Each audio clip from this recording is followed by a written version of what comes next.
እንዴት ናቸው? ሰላም ነው?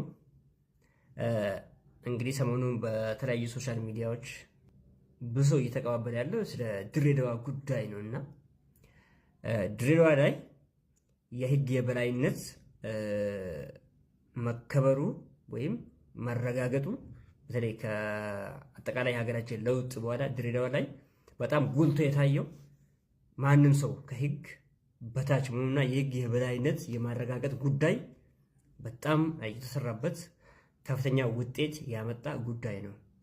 ይህ ደግሞ ከፍተኛ ድርሻ የሚወስዱት አመራሮቹ ነው። በተለይ ክቡር ካንቲባችን እንደውም ክቡር ኮሚሽነራችን የህግ የበላይነት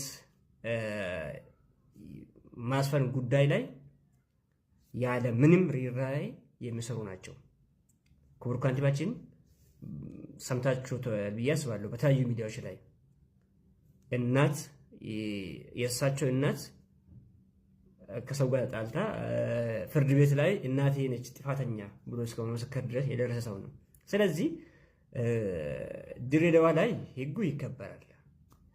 ይህ በመላው ሀገራችን ክፍል ያሉ ሰዎች ምስክርነት የሚሰጡት ጉዳይ ነው እና ይህንም መነሻ አድርጋችሁ ደግሞ የሰሞኑን ጉዳይ መነሻ አድርጋችሁ በተለያዩ ሶሻል ሚዲያዎች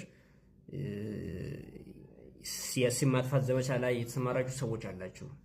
በተለይ ፐርሰናሊ በዚህ ውስጥ የራሳችሁን ፖለቲካ ለመራመድ የምትፈልጉ ሰዎች አላችሁ እና ስለዚህ ይሄ ትክክል አይደለም፣ አግባብ አይደለም እና ከእንደዚህ አይነት ነገር ብትቆጠቡ የተሻለ ነው የሚል ሀሳብ አለኝ።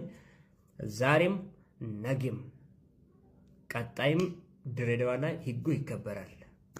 ይህ ሁላችንም ከለውጡ በፊት ስንጠይቅ ስንታገል የነበርንበት ጉዳይ ነው ድሬዳዋ ላይ እውን የሆነው። ስለዚህ ወበላይ ሰው ኦላንቱማን ሴራ ንኸበጀምቲ